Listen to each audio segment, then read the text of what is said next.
Praise lord. ఈరోజు June 10వ తారీఖు దేవుని వాక్యదానాన్ని మనము చూసుకుందాం. ప్రాముఖ్యంగా మనము 2 తిమోతికి రాసినటువంటి పత్రికను మనము ముగించుకొని ఉన్నాం.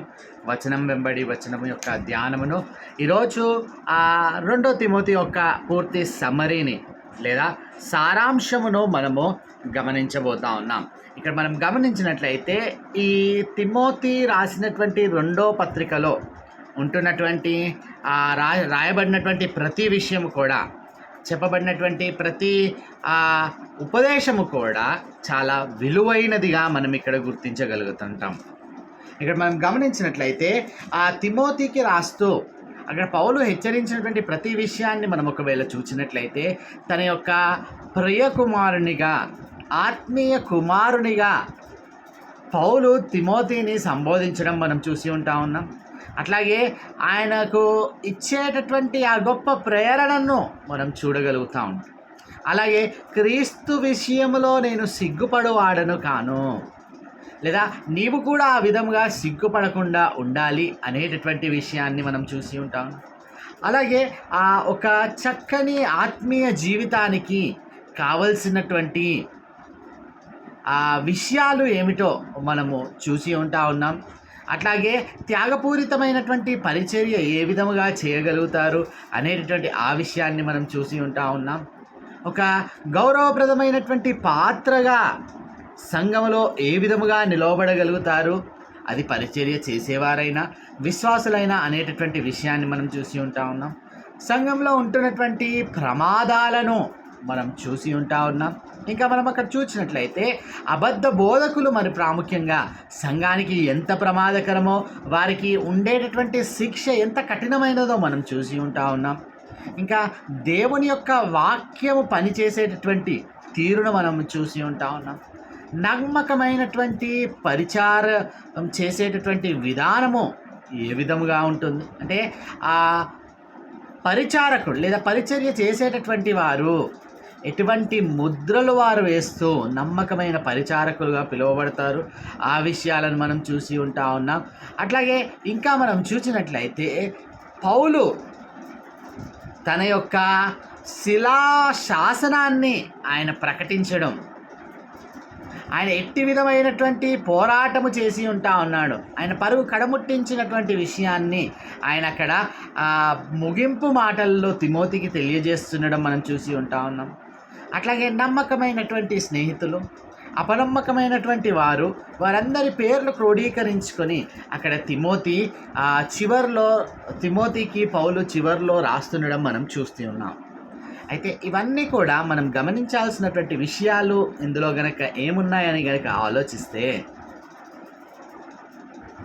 పౌలు యొక్క ముఖ్య ఉద్దేశము ఏ విధము చేతనైనా లేదా ఇంకా ఆలోచించినట్లయితే ఖచ్చితమైనటువంటి సేవా విధానము సంఘాలలో ముందుకు కొనసాగాలి. దానికి అడ్డంకులుగా ఉంటున్నటువంటి వారు పక్కన పెట్టబడాలి. అంటే అటువంటి వారి విషయంలో కూడా ప్రస్తావించుతుండడం మనం చూడగలుగుతాం. దేమా ఈ లోకమును స్నేహించి విడిచిపోయినట్లుగా, అట్లాగే తనకు కీడు కలిగించినటువంటి వ్యక్తి అయినటువంటి అలెగ్జాంద్రు వంటి వారిని గురించి కూడా ప్రస్తావించాడు. అట్లానే కేవలం చెడు చేసేటటువంటి వారిని గురించి, నమ్మకమైనటువంటి వారిని కూడా, మార్కు వంటి వారే కానివ్వండి, అట్లాగే లూకా తనతో పాటు ఉన్నాడని చెప్పడం విషయంలో కానివ్వండి, అలాగే తన పూర్వ స్నేహితులైనటువంటి అకుల్లా, ప్రిస్కిల్లాలు, ఇంకా ఒనేసిఫోరు ఇంటివారు, అలాగే కొత్త స్నేహితుల నమ్మకమైనటువంటి వారు కానివ్వండి, ఇవన్నీ కూడా పౌలు వారి విషయంలో ప్రస్తావించడం మనం చూడాలి. పౌలు యొక్క ఉద్దేశం ఏంటండి? దేని విషయంలో వారు నమ్మకమైన వారు లేదా దేని విషయంలో అపనమ్మకమైనటువంటి సంఘ పరిచర్య. This is what is the main intention of Paul. ఈనాడు సంఘ పరిచర్యలో ప్రధానమైన పాత్ర పోషించేటటువంటి దైవజనుడి విషయంలో, అట్లాగే ప్రధాన పాత్రదారులైనటువంటి సంఘ సభ్యుల విషయంలో ఇక్కడ మనం గమనించాల్సినటువంటి గొప్ప విషయం, వారి యొక్క నమ్మకత్వాన్ని కొంతమంది నిలవబెట్టుకుంటా ఉన్నారు, కొంతమంది వారి యొక్క నమ్మకత్వాన్ని నిలవబెట్టుకునలేక ఉన్నారు. ఇక్కడ మనం గుర్తించాల్సినటువంటి విషయం, ఒక దైవజనునిగా సంఘ పరిచర్యలో నీ నమ్మకత్వము ఏమిటి అని దేవుడు నన్ను ఈ పాయింట్లో ప్రశ్నిస్తా ఉన్నాడు. అంటే ఇక్కడ గుర్తించాల్సినటువంటి, సంఘాన్ని ప్రేమించేటటువంటి వాడవుగా ఉంటా ఉన్నావు. ఇంకా మనం ఆలోచించినట్లయితే సంఘానికి బోధించవలసినటువంటి విషయాలు దేవుని సన్నిధిలో కనిపెట్టుకొని వాటిని తీసుకొని అక్కడ ప్రకటిస్తూ ఉన్నావా? ఇటువంటి అనేక విషయాలను మనము చూడగలుగుతా ఉంటాం. ఇంకా సంఘ సభ్యులుగా ఇక్కడ మనం గుర్తించాల్సినటువంటి విషయం, సంఘ పరిచర్యలో నీ వంతు పాత్ర అంటే సంఘానికి రెగ్యులర్గా అటెండ్ అవ్వడం విషయంలో నీ యొక్క నమ్మకత్వం ఏమిటి? సంఘ సభ్యులు అనంటే కేవలము ఆ మెంబర్షిప్ పేపర్ రూపకంలో ఉండడము కాదండి.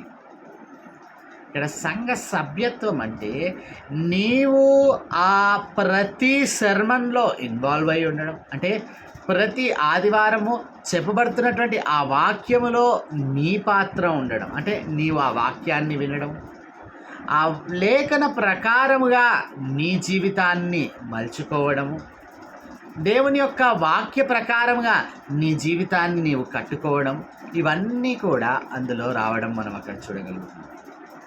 ఈ విషయాలను ఆలోచించాలి. ఎందుకనంటే నమ్మకత్వాన్ని నిలవబెట్టుకునడం అనగానే పక్కన తిమోతికి హెచ్చరిస్తూ ఉన్నాడు, ఒక పక్కన సంఘాన్ని కూడా ఆ పాత్రలో లేదా ఆ నమ్మకత్వంలో పాలిభాగస్తులుగా ఉండేటట్లుగా ఇక్కడ జ్ఞాపకం చేస్తూ ఉన్నాడు. ఇరువురి పాత్ర సమానము. ఎందుకంటే వారి యొక్క ఇక్కడ మనం గుర్తించాల్సినటువంటి విషయం, దైవజనుడైన సంఘమైన ఎవరైనా కూడా ఇక్కడే వారి యొక్క నమ్మకత్వాన్ని నిలవబెట్టుకున్న లేకపోతే ఏ విధముగా వారు పరలోక ప్రయాణం చేయగలుగుతారు? ఏ విధముగా వారు పరలోకంలో ప్రవేశించగలుగుతారు? ఈ విషయాన్ని స్పష్టంగా ఈ లోకములో పరలోకానికి లేదా దేవునికి సంబంధించినటువంటి విషయం ఏదైనా మొదటగా ఉంది అనంటే అది జీవము గల దేవుని సంఘము. అందుకని తిమోతికి రాసినటువంటి మొదటి పత్రికలో పౌలు, నేను రావడం ఆలస్యమవుతుంది కాబట్టి నీకు ఈ విషయాలు రాస్తా ఉన్నాను. జీవము గల దేవుని సన్నిధిలో జనులు ఎలాగూ ప్రవర్తింపవలెనో, ఎట్లా వారు బిహేవ్ చేయాలో, ఎట్లా వారు ప్రవర్తించాలో ఆ విషయాలను తెలియజేస్తున్నా అని చెప్తాం. కాబట్టి ఇక్కడ గ్రహించాల్సినటువంటి విషయం, నీ యొక్క నమ్మకత్వాన్ని దేవుని యొక్క సంఘములో ఇక్కడ గుర్తించాల్సినటువంటి విషయం, ఆ వాక్య ప్రకారంగా నీవు కట్టుకొనగలిగితే ఇక్కడ పౌలు రాసినటువంటి విషయాలకు నిజమైన అర్థాన్ని నువ్వు వెలిపించినటువంటి బిడ్డవవుతావు. ఎందుకనంటే ఇక్కడ పౌలు ఏ విషయంలో వారిని నమ్మకంగా ఎంచాడు?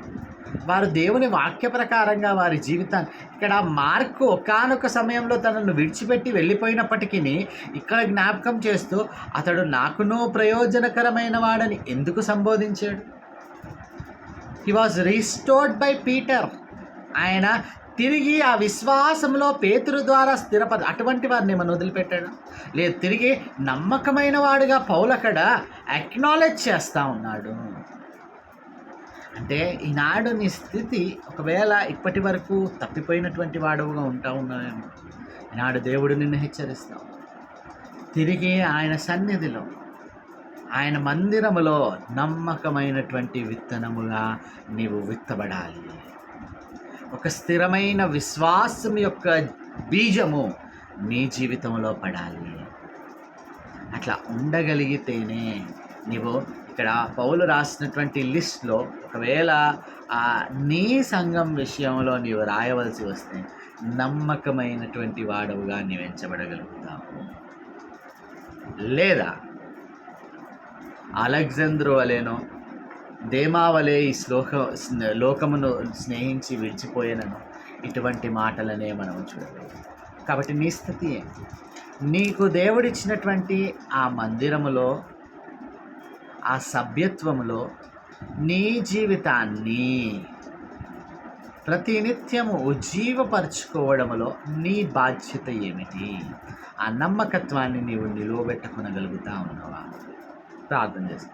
అత్యంత కృపగల దేవ, అయా ఈ తిమోతి పత్రిక ద్వారా తండ్రి పౌలు అయా తన యొక్క పోరాటమును ముగించి అయా తన పరుగును కడముట్టించాడనేటటువంటి ఆ మాటను చెప్తాం. విశ్వాసము కాపాడుకుంటున్నని జ్ఞాపకం అయా ఈనాడు మా జీవితాలలో తండ్రి మేముంటున్నటువంటి ఆ సంఘ పరిమితులలో తండ్రి మా జీవితాలను మేము కాపాడుకుంటున్నాం. అయా మా నమ్మకత్వాన్ని మేము నిలవబెట్టుకునగలుగుతాము. ఇట్టి విషయాల పట్ల స్పృహ కలిగినటువంటి వారమై అయా నీ ఎదుట విశ్వాసంలో ముందుకు కొనసాగటానికి మీ కృపను మాకు అనుగ్రహించు. అయా ప్రతి విషయంలో కూడా తండ్రి దేవ అయా నీ వైపు చూస్తూ ముందుకు కొనసాగటానికి నీవే గొప్ప కార్యంని జరిగించు. అయా ఇట్టి రీతిగా తండ్రి దేవ అయా మీరు మీ కృపను అనుగ్రహించి ఉంటున్నారు.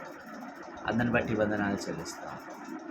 అయా నిజముగా తండ్రి దేవ మా యొక్క నమ్మకత్వాన్ని దైవజనునిగా అలాగే ఈ వాక్యం వింటున్నటువంటి ప్రతి బిడ్డ కూడా వారి సంఘ పరిమితులలో మా సంఘ పరిమితులలో తండ్రి దేవ వారి విశ్వాసాన్ని అనునిత్యము అయా ప్రతి ఆదివారము వారు దేవుని మందిరానికి వస్తూ చేయబడినటువంటి బోధను వింటూ వారి జీవితాలను అయా ప్రతిదినము వారు నూతనపరుచుకుంటూ నీ విశ్వాసంలో ముందుకు స్థిరమైనటువంటి వారిగా కొనసాగుటకు అయా పౌలు ఏ విధంగా వీరు నమ్మకమైన వారు వీరు అపనమ్మకమైన వారని ఏ విధంగా సంబోధిస్తూ ఉన్నాడు. అట్టి విషయాల్లో ఒకవేళ నీ ద్వారా సంబోధించవలసి వస్తే నమ్మకమైన వారుగా ఎంచబడటానికి వారి జీవితాలను ఆత్మీయంగా కట్టుకునే కృపను మీరు అనుగ్రహించమని యేసు నామములో ప్రార్థించి అడిగి వేడుకుంటున్నాం తండ్రి. ఆమేన్.